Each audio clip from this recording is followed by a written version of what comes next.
안녕하세요. TY 성형외과 우태영 원장입니다.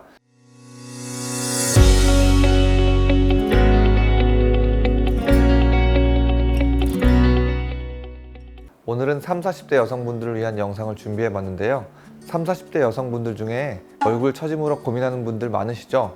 얼굴 처짐의 경우 가장 많이 찾게 되는 개선 방법이 다양한 리프팅 시술과 안면 거상술이라고 할 수 있습니다. 이 두 가지의 차이점을 정확히 모르고 계시는 분들이 많더라고요. 그래서 오늘은 리프팅 시술과 안면 거상술의 차이점에 대해서 설명드리려고 합니다. 영상 보시면서 여러분들께 더 잘 맞을 개선 방법이 무엇인지 한번 확인해 보세요. 먼저 리프팅 시술이라고 하면 크게 레이저 리프팅, 실리프팅 두 가지를 들 수 있는데요. 먼저 레이저 리프팅의 장점은 노화를 늦춰줄 수 있다는 겁니다. 대표적인 레이저 리프팅 시술인 울세라의 경우에는 초음파를 이용해서 깊은 조직에 자극을 주게 됩니다. 이런 방식으로 콜라겐 생성을 유도할 수 있고 이러한 과정을 통해서 노화가 늦춰질 수 있습니다. 그래서 다른 시술들에 비해서 드러난 효과가 조금 느릴 수는 있지만 장기적인 관리의 차원에서 봤을 때 좋은 시술입니다. 반면에 실리프팅의 장점은 즉각적인 효과와 짧은 회복 기간인데요.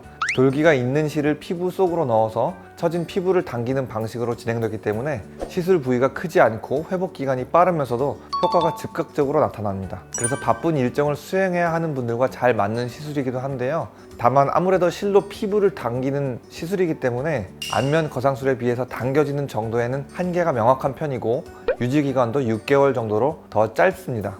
마지막으로 안면 거상술은 유지 기간이 긴 게 아주 큰 장점입니다. 보통 10년 정도 시술 효과가 유지되는 편이고요. 그뿐만 아니라 효과가 아주 뚜렷하게 나타난다는 장점도 갖고 있습니다. 이렇게만 들으시면 안면 거상술이 가장 좋아 보이시죠? 하지만 안면 거상술은 수술 후에 피통과 실밥을 제거하는 과정도 필요하기 때문에 번거로움이 조금 더해질 수 있고요. 회복 기간도 비교적 긴 편입니다. 그렇다고 해서 수술 중에 회복 기간이 아주 긴 편은 아닙니다. 사실 통상적으로 봤을 때 눈 수술보다도 회복이 오히려 빠른 수술이 바로 안면 거상술이기 때문에 너무 겁내실 필요는 없고 다른 리프팅 방법들에 비해서 회복 기간이 조금 더 긴 편이다, 이 정도로만 생각해 주시면 좋을 것 같습니다. 어디가 어떻게 처졌느냐에 따라서 리프팅 시술로는 해결이 불가능한 경우가 있는데요. 특히 입가의 마리오네트 라인이 깊어지고 턱선에 이 심술보가 생긴 케이스라면 리프팅 시술만으로는 해결이 어렵습니다. 이런 경우에는 안면 거상술을 통해서만 해결이 가능한데요. 레이저 리프팅은 관리의 개념이고 실리프팅은 지속기간이 비교적 짧기 때문에 이러한 한계들이 생길 수밖에 없습니다. 그래서 팔자주름의 경우에도 다른 시술에 비해서 안면 거상술이 더 확연한 효과를 보여줍니다. 사실 앞서 말씀드린 세 가지 모두 부작용의 위험이 없다고 하면 거짓말입니다. 울세라는 흔히 알고들 계시는 폐임 현상이 나타날 수 있는데요. 본인의 상태에 맞게 조심스럽게 천천히 시술을 받을 필요가 있습니다. 실리프팅의 경우에는 시술 직후에 두통이 생긴다거나 시술 부위의 표면이 울퉁불퉁하게 보일 수 있다는 문제점이 있습니다.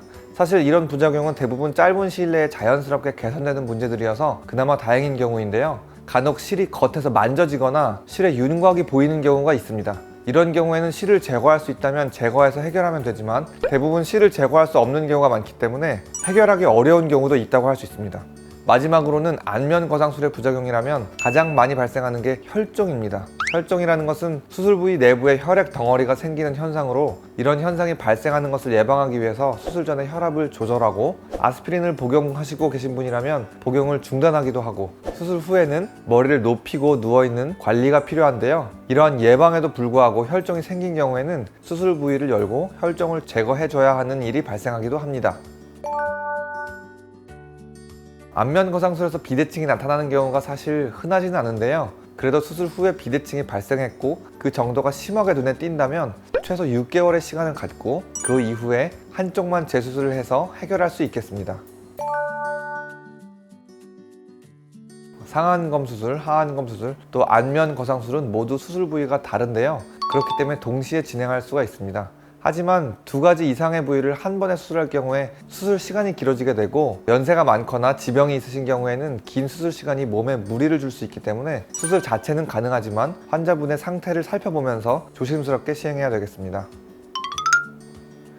오늘 이렇게 리프팅 시술과 안면 거상술을 비교해보는 시간을 가졌는데요. 모두 나에게 잘 맞을 것 같은 개선 방법을 찾으셨나요?